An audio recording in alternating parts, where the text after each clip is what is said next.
What's cracking, guys? Omar Isaf here, back with another video. Today to answer the question, is there such a thing as getting too lean? And the short answer is yes, when you die. I mean, you're 0% body fat. Some would argue you don't look great. I would just say you got ultimate shreds on.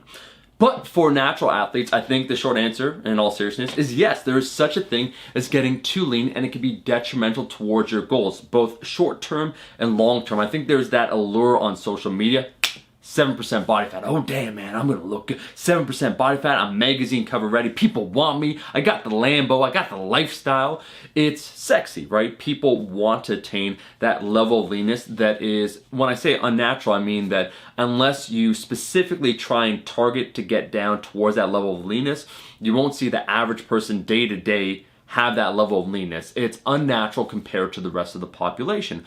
But it is counterproductive ultimately when it comes to getting stronger, when it comes to building muscle. If the entirety of your fitness goal is to look really good all the time, so just remain lean, then it might be feasible. I've seen some people talk about Jeff Cavaliere, Athlean-X, where he puts out fitness content. And some people said, how does he remain that lean all the time? And the short answer would be that I do believe in the possibility that Jeff indeed can be lifetime natural. Remember, only for myself do I know with absolute certainty, so it's no shade whatsoever against him.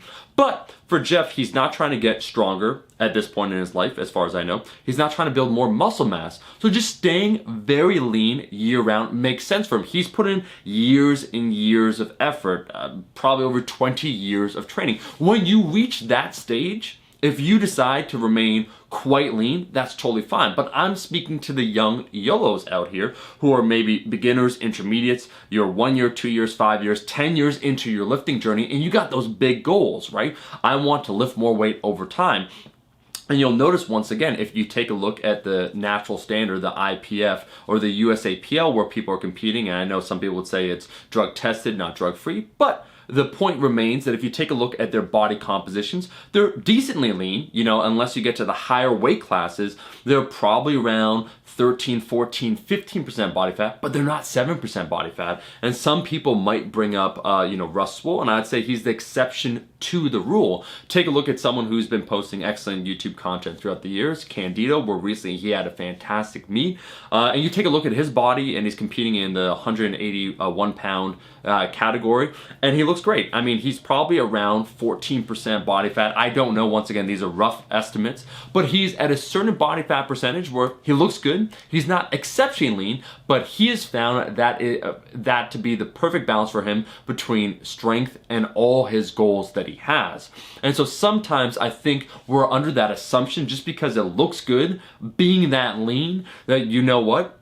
I could get all my goals. I could also increase my strength rapidly. If you're a beginner and you're very lean, yeah, it's entirely possible. If you're trying to deadlift 600 pounds, 700 pounds, squat over 500 pounds, you're probably not going to see a lot of exceptionally lean individuals. And so it depends upon your goal. And on top of that, your life goes through phases. And I'm not trying to get deep here, but I mean that your body composition will fluctuate.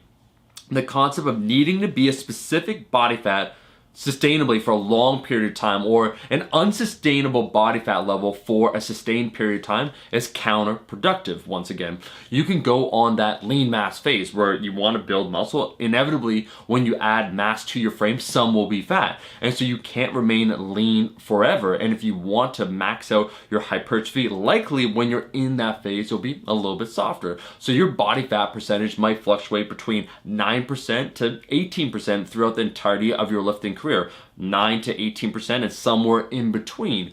But you'll most likely not be, hovering down to that 9% body fat or lower 10% body fat and lower, unless under specific circumstances. And that's why I want to say, now I could, speak more authoritatively, since leaning down, is that I've enjoyed this. People have asked me what the goal is. The goal, I have 1 more week and I'll attain, once again, around that. I'm just saying around 11%, 12% body fat, a realistic 11 or 12% body fat. I know a lot of people will say, 11 or 12%, it means they're 15%. They say they're 8%, it means they're 11%. I think it's actually around 11 to 12%.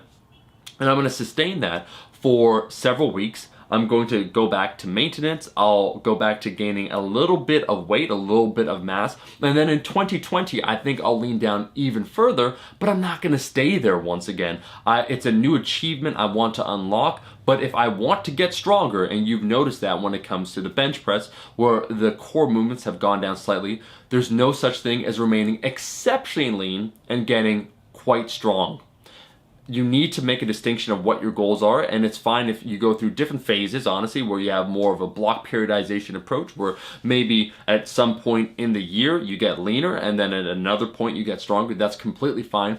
But this myth that we fantasize over, sustainable leanness, exceptional leanness, I would say, 24/7 in the face of trying to achieve other fitness goals? No. It's kind of like that pyramid that people talk about. You know, get strong, build muscle, be very lean. Choose two of those and you can maybe try and fight towards it, but all three at the same time is just not sustainable. So, keeping it real, as always, thank you so much for watching this video. I'm excited to show, I think some of you guys will be minorly impressed, the remaining physique photos after I lean down all the way. And then I'll show you exactly what I do afterwards.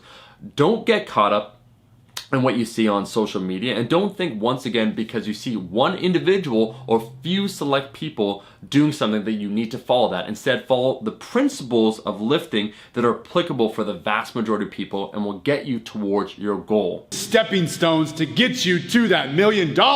Anyways, I gotta get out of here. Yes, they kicked me out, even in my house, not just in the gym. Thank you so much for watching the video. If you liked the video, make sure to like the damn video, and I'll see all you guys, my rascals, in that next one. Peace. Eat your vegetables, eat your vegetables, eat your fucking vegetables.